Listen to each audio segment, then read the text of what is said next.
All right, let me just do one more very short demo, and then we'll have open lab. I promise. It was requested, and I'm using this picture, Mary's picture, a while ago. I just kind of went over it and then find it. So two things that was requested. One, again, go over the process of the sharpening, but this time I will do a little bit more of the softer, not sharpening, a grain.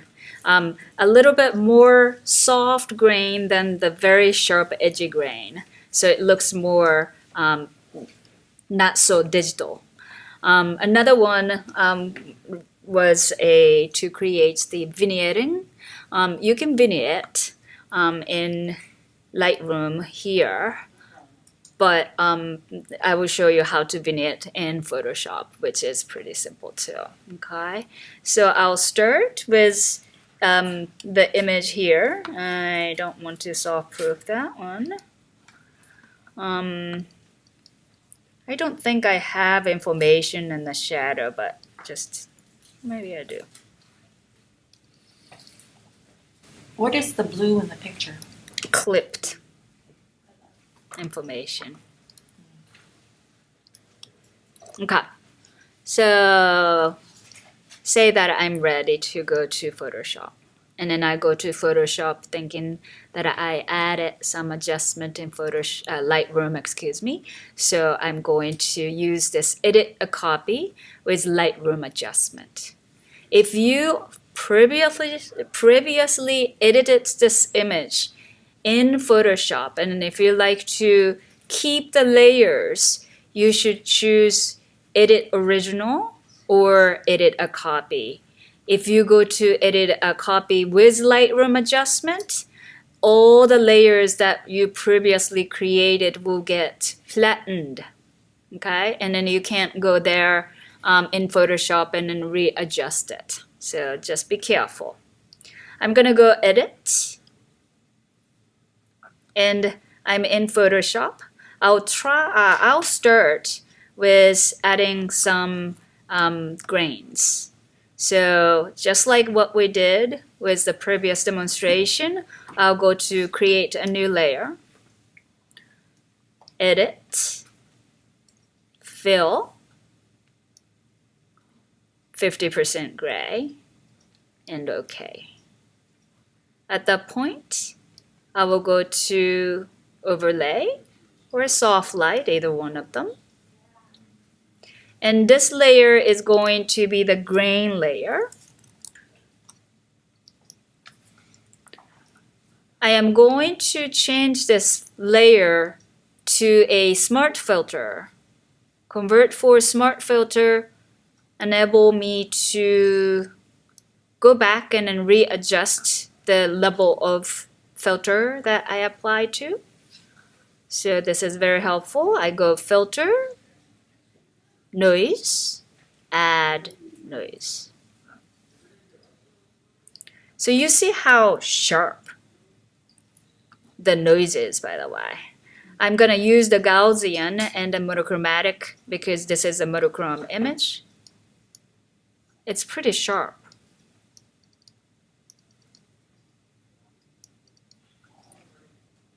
I give a little grungy look by going to more noise here. So it's from here to here, here to here. On this noise, I'm gonna go to filter, and I'll try to go blur the filter, Gaussian blur.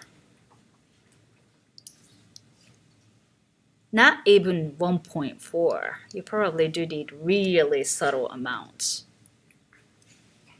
And this is how it looks right now, right?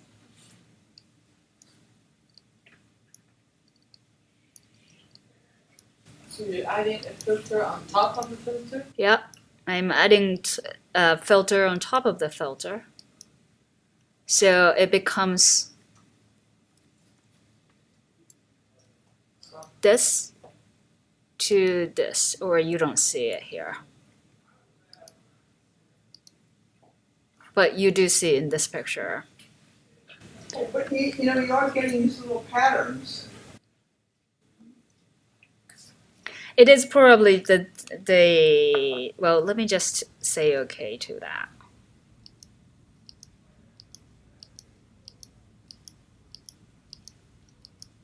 Yeah, slightly. It looks like it is a patterns. It's the softness. And then, again, my opacity. To fine tune and then give a little bit more. You could also have a second one of them. I think I created 2 of them, right? To create more of the randomness in the grain too, on top of each other. That is for somebody who really would like to have that the grain look. But I'm not, what did you do? I'm confused. Why do you have 2? When I have one, it looks like that, but when I have 2, it starts to add more of the random texture on top of it. So you can have 2 or you can have 1. The second one was essentially duplicate of the steps of the first. Mm-hmm. But do you see the differences, or did you just right? copy paste the whole Yeah, I did. layer? Yeah. How you just I just grabbed it and then I put it into this layer? layer to copy. Okay. Yeah. And then another thing, the request was to create a vignetting effect. How does anybody have a good idea to try to make a vignetting? Because Camera roll. I was gonna ask about camera raw. So camera raw, so that means filter and the camera raw filter. Other than that, If you do like, What does that do? if you do There's like an an option all within full camera roll. selection, that's what I probably do too. convert it and use the adjustment layer. Yeah. Yeah, it's much simpler to do it like. Would you repeat what For you this said? specific one, I think it's. So I suggested using a elliptical marquee to make a selection and then Inverse. invert it and doing a adjustment layer of some kind, whether it's curves or something to darken the edges and then feather. But would it give you the gradual? That's why you feather. I thought feathering was for the edges. Yeah, it will gradually do.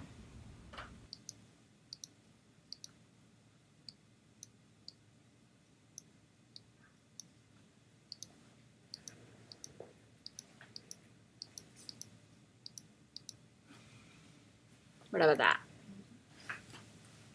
Pretty simple.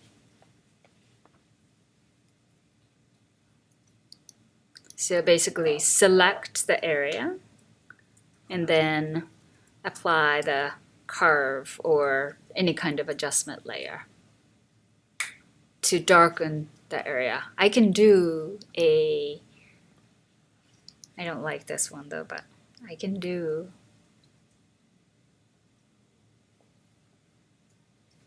a negative vignetting too.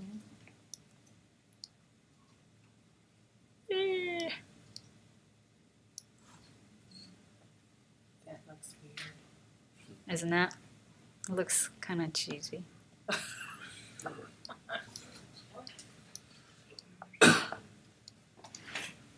Questions? You didn't dodge and burn the area over you.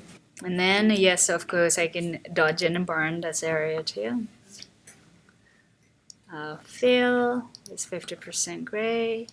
I think after finishing this class, everyone knows how to work with 50% gray and the opacity layer. That's great. and then burn it.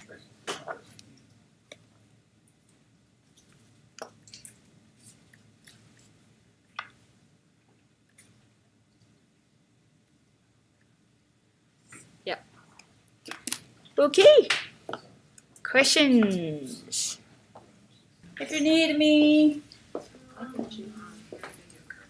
Oh, the coloring. Well, first, I want to find out, why does this come up, the one that's supposed to be? If this looks okay, does this look okay? Well, I mean, I was working on it, and I'm just trying to.